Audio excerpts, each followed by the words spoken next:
It looks like the Austin market has finally leveled off. Hey y'all, Jordan Moorhead with the Moorhead team here.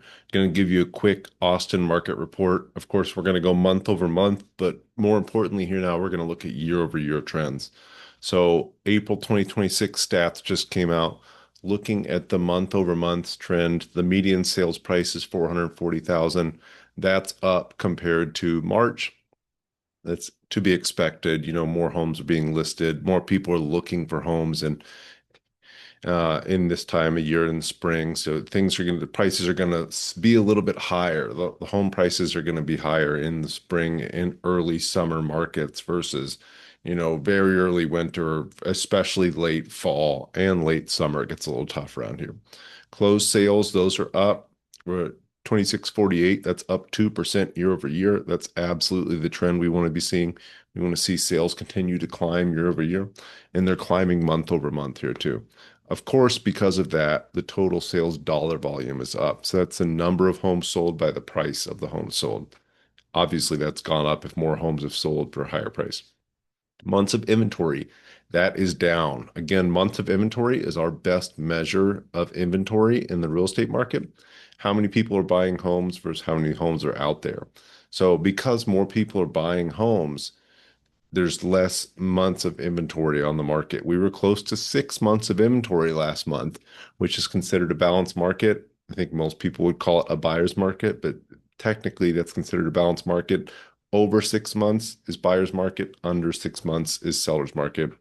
We're getting down closer. I would love to see us get into those 3 months of inventory range in the next few months. I think that's going to be a healthy market for Austin here, as being in the threes, maybe low fours, but still better than where we were, better than six or higher.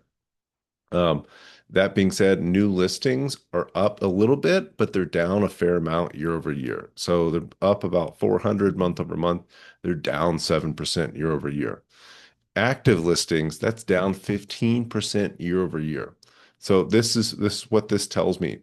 Obviously, more people are buying homes and people aren't desperate to sell their homes. So we're going to hit more of an equilibrium here where there's the supply and demand start to meet up more. I believe we're going to see rents start to stabilize here shortly too, because there's not as many new apartments coming online. And those apartments are going to start to drop concessions. Rents are going to stabilize. At some point in time, those will go up. Then renting will not look so attractive compared to buying. Hopefully, sometime in the future, interest rates come down. I have no idea when that's going to happen or if that will happen. But at that point in time, buying a home and renting start to become more in pair, where right now renting is cheaper. But that being said, there's not as many people listing their homes right now. People aren't desperate. As you can see, the active listings on the market is going down because more people are buying homes. And onto our pending sales number here. This is the most exciting number we've had the last couple months. It's up 15% year over year, both in March and April. It means 15% more people are buying homes versus who did in 2025. That's great news. And it's not because rates are down. Rates are not down. It's not because there's nothing in the world going on to make people think twice. People are more confident about the prices in the Austin market. And they're starting to say, hey, that looks like a really good deal. I have a feeling that house in the future is going to be worth more money. And we always tell people, if you're buying, don't buy something you're going to have to sell in a year or two. Buy something that you're comfortable being in for 5 to 7 years, or buy something that's going to work as an investment property. So you can move out in a year or two, keep it, and hold on to it, sell it when it makes sense. But more people are finding properties that make sense for those two scenarios. And I believe that's why pending sales are up considerably. 15% is a pretty big number here. Average days on market, of course, we're up 2 days year over year here, but I like seeing this coming down month over month. And then the average close to list price, about even year over year, at 0.5% difference, but it's up month over month. So it seems like things are stabilizing.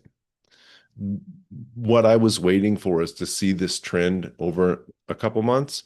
If it continues, that's great news. There's always a chance it goes the other way, but I believe it will continue to stabilize here. Prices have gone down quite a bit. I think we're at the bottom. There's no way to tell. I am the first to say that I have no way to know. It's just a thought. It's just a hunch. We will not know until we look back and say, hey, that was the bottom. But that being said, things are starting to look attractive. Buyers are getting back in the market. Things are happening. That's good news. It's great news for sellers and it's great news for buyers too, because it doesn't feel so scary as a buyer. If you're a seller, that doesn't mean you can't come to the market with a perfect product that's priced perfectly. Price is everything, and people are not going to overlook a ratty house that's not priced completely perfectly. They're not going to overlook anything. So you have to make it perfect and you have to price it perfectly. You have to show up dressed your best here. This is not a time to cut corners and try to save a couple bucks. If you want to sell a home right now, you have to price it very well.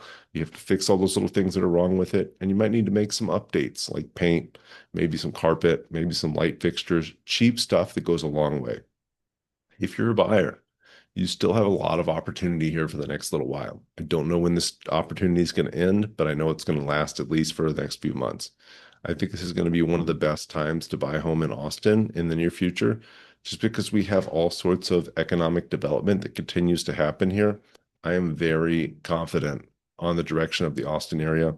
That's why I continue to buy real estate here myself.